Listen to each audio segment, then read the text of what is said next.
Rich people are stupid. So are poor people. Rich people will tell you it is obvious poor people are stupid. Otherwise, they would pull themselves up by their bootstraps. Somebody needs to tell rich people that nobody uses bootstraps anymore. And if you don't know what bootstraps are, that doesn't make you stupid. Poor people will tell you it is really annoying to hear rich people say how hard it is to get by on $250,000 a year anymore. Poor people will tell you you have to be smart to get by on less than $25,000 a year. Lots of poor people know how to do that. Rich people will tell you it doesn't take a genius to tighten your belt, especially when you don't eat enough to hold up your pants without tightening your belt anyhow. Rich people will tell you it's not easy to lose weight when you can buy anything you want, anytime.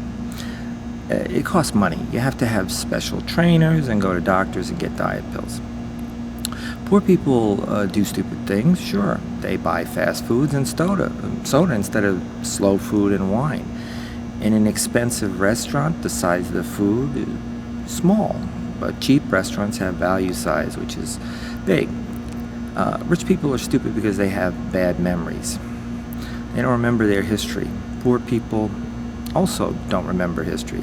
If poor people remembered their history, they might remember that rich people have been treating them like crap for forever.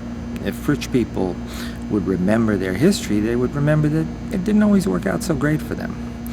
Let's start with the American Revolution.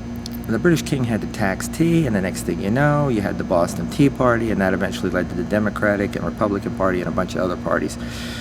But the king wasn't getting any more taxes. Maybe if the king hadn't been so greedy and taxed tea, New York would be Old York number 2. The French were revolting too in those days. They listened to Voltaire and Rousseau and got enlightened. Back in those days, the rich were kind of sarcastic, and they said stupid bon mots like "let them eat cake." It's not funny to make smart remarks like that when some people are not eating anything, let alone cake. The Russians watched the Americans and the French and took notes.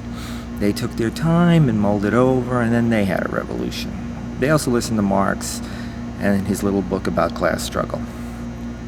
Why does everybody always have to have a revolution? It seems there should be a better way of going about things than having a revolution every time. Revolutions are against the law, and lots of bad things happen every time somebody has a revolution. There's a common way to avoid a revolution. You make sure people have just enough. The problem is, it's not an exact science to figure out what is enough is in just enough. There are other solutions to this problem. You can hire just enough people to enforce the law that prohibits revolution. Neither of these solutions is cheap anymore.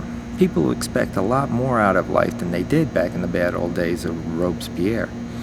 Part of the problem is that we've been there and done that. We've seen it all before, and then things got better. We had unions and all the battles they fought for the rights of the common man. So things got better, but now they're getting worse, and nobody seems to care. Maybe there are new solutions, but they better be, because we might be running out of time. There are actually discussions about how crazy the super rich are. One of them is the systematic extermination of a large part of the human race. That's some crazy, goofy stuff, but the average person doesn't begin to understand or imagine all the crazy maneuvers going on in the top floors of corporate America. I don't really have time to devote to running down all the conspiracy theories, but let's just focus on one that is getting some traction.